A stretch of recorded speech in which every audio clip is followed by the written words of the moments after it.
All right, now we get to our final prelim on the card in the featherweight division. You have the UFC debut of the current, but I guess former at this point, LFA lightweight champion, going down to 145 pounds in the UFC. In his UFC debut, in the undefeated pro fighter fighting out of Jackson Wink MMA in Albuquerque, New Mexico, and Dan, the determined Arguetta, who comes into this fight with a record of 8 victories and no defeats, going up against a UFC veteran and a featherweight division veteran in Damon the Leech Jackson, who comes into this fight with an impressive record of 20 victories and 4 defeats. Now, let's go back to Damon Jackson versus Dan Arguetta. Now, Arguetta comes out of my neck of the woods. He's a Chicago alumni. He fights out of Illinois.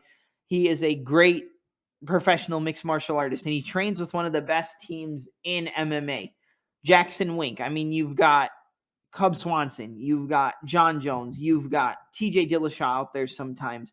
He works with some of the best, Holly Holm. A lot of the best train over at Jackson Wink MMA. And the kid is good. He's good. He's got a very, very decorated wrestling background. I think that's obviously where a lot of his success comes from, is taking you down, working from the top position, tying you up, whether it's the triangle leg mount, the half guard, working to take your back, working with the wrist ride, the Dagestani handcuff, working the ground and pound, softening you up on the ground to either lock up a submission, TKO you, or just grind you out to a decision. I think the best thing I notice when I look at Arguetta is just that embrace the grind mentality. Now, he's formally a lightweight. He's cutting down to 45.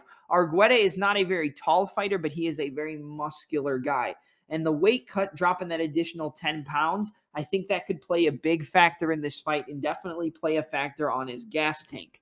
Now, Arguetta, like I said, last fight, he defeated Diego Silva by split decision to become the LFA lightweight champion. So Arguetta's coming into this fight as an LFA champion, current LFA lightweight champion, but he's obviously in the UFC now, so the belt is most likely vacated. Unless he loses this fight, maybe they send him back down to LFA and he can continue fighting over there. But, you got an LFA champion against a UFC veteran in Damon the Leech Jackson. Damon Jackson has fought some of the best of the best. I don't think he gets a lot of recognition because he's not one of those big name fighters. He's not one of those huge up-and-comers. But he's got a record of 20-4, and that's not a record to be messed with or a record to be taken lightly. You look at his fights, I mean, he's coming off a arm triangle choke submission in the second round over Kamuela Kirk, a decision over Charles Rosa, who is a fantastic and a great decorated grappler in the UFC. He lost to Ilia Topuria via first-round KO, but you see how good Topuria is and how big of a run he's been on lately, obviously coming off that knockout victory over Jai Herbert.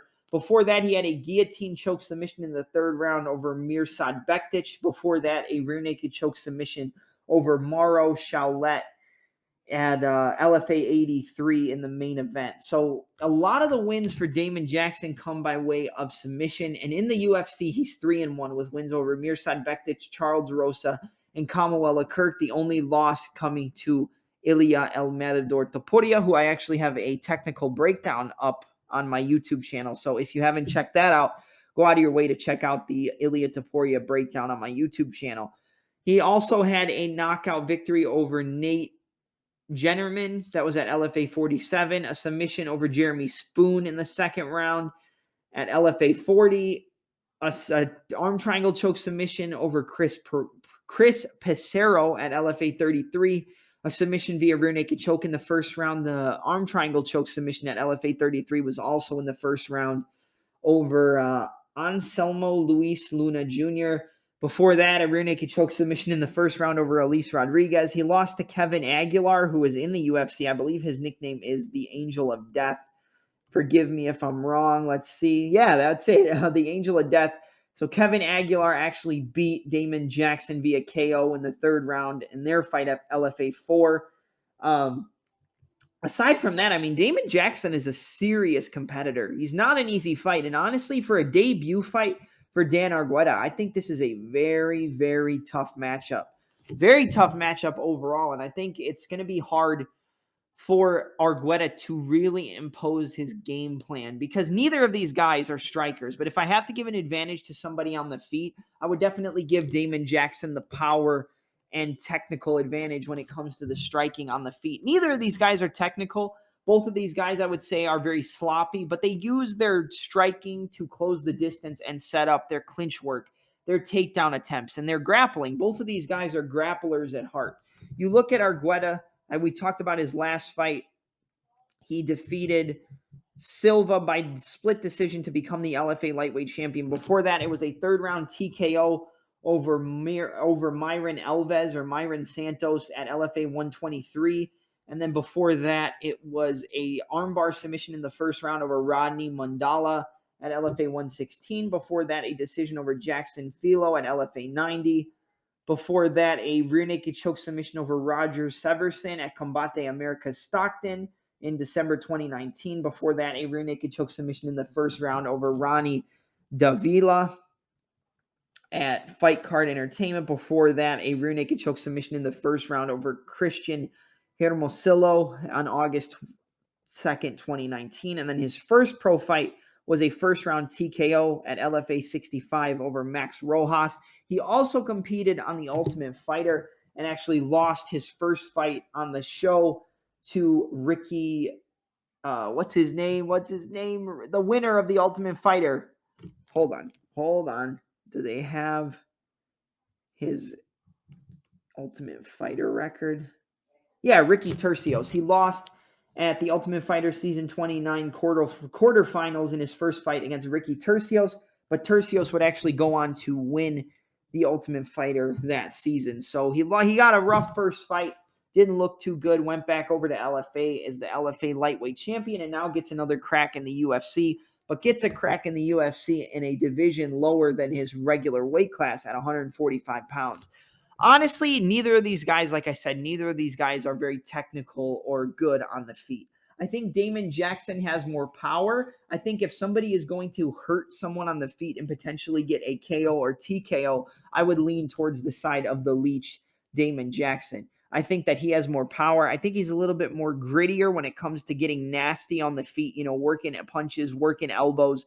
I think that he's got the power and just the overall more nasty striking game when it comes to working on the feet. But the grappling in this one, it's going to be close in either aspect. It doesn't matter if you're talking about Damon Jackson or Dan Arguetta.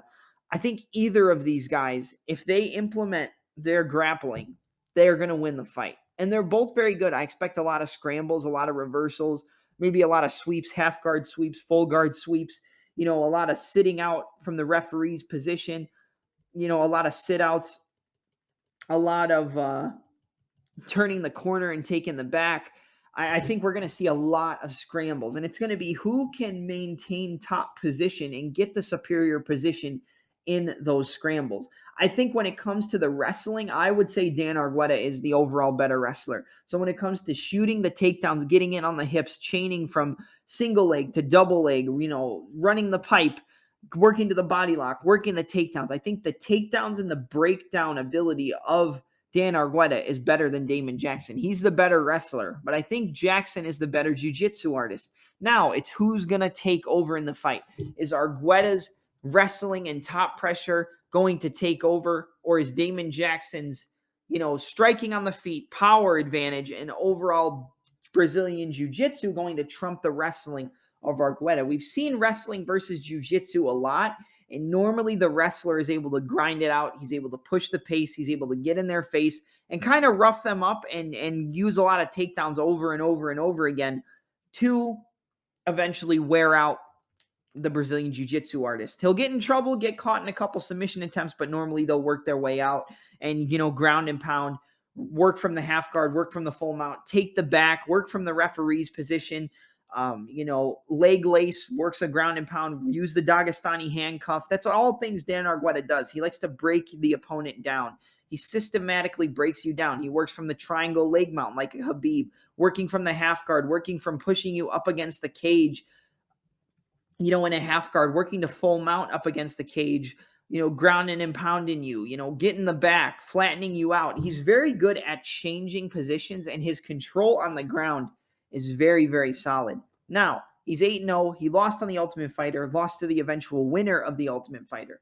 So do we feel that Damon Jackson's striking on the feet, his power, his overall jiu-jitsu, and his overall experience in MMA and in the UFC, because he's got, 24 fights compared to 8 overall in pro MMA for Arguetta. So that's a 16 pro fight advantage for Damon Jackson. Do you side with the veteran or do you side with the newcomer to the UFC? I think a lot of people might ride Damon Jackson here, thinking he's the veteran. He's fought the better competition. He's overall just a better fighter, more well-rounded.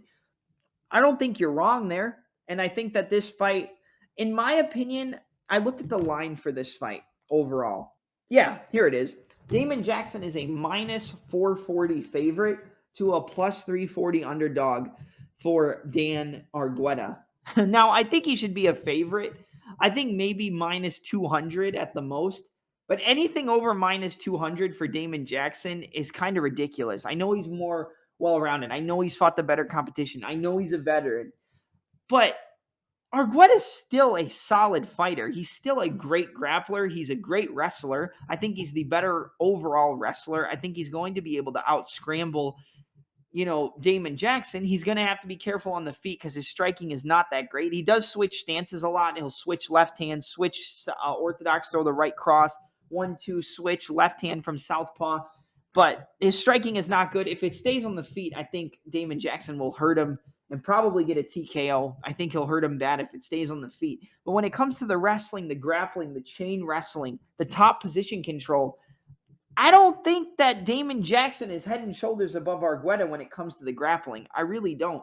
I think he looks better every fight that he comes out. I think he gets better and better. I think he has some close rounds, but he knows how to win a decision. He has that wrestling mentality, that nose to the grindstone. He knows when to turn it up. And if he's losing a fight, he can turn it up to win that next round and just push that pace. I think the wrestling style of approach and the embrace the grind style and the takedowns, I think that the longer the fight goes, I think that does play into the factor of Arguetta, as long as he doesn't get his neck caught in a guillotine, get caught in an arm triangle, or let Damon Jackson control from the top position. As long as you don't do that, I think the longer the fight goes, it's not a pick 'em, but it's a close fight, and I think the odds really skew the perception of how close this fight can be. Overall, originally I had Arguetta, then I went to Damon Jackson. It's a pick 'em. In my mind, I think you could pick either way. I would definitely favor Damon Jackson just overall competition-wise and overall performance-wise. But I'm going to go with the underdog here. I'm going to go with Dan Arguetta to win this fight via a gritty. I'm going to go with a third round TKO. You know what? I'll go decision. Forget it. We're going to go decision. So I'm going to go with Dan the Determined Arguetta to get the 29-28 split decision over Damon the Leech Jackson. I think a lot of people are picking Jackson, and I'm not mad at it. I don't think it's a bad pick. But overall, I got to go with Arguetta. I just think that the wrestling pace, the grappling heavy style, the top pressure, and the takedown attempts throughout those 3 rounds are going to be able to push Damon Jackson to points that he hasn't been pushed before. And I think that the overall wrestling is going to take over in that 3rd round and eke out a decision for the newcomer, the UFC newcomer in Dan Arguetta, and improve his undefeated record to 9-0. So my pick is Dan the Determined Arguetta to defeat Damon the Leech Jackson via 29-28 split decision in his UFC debut.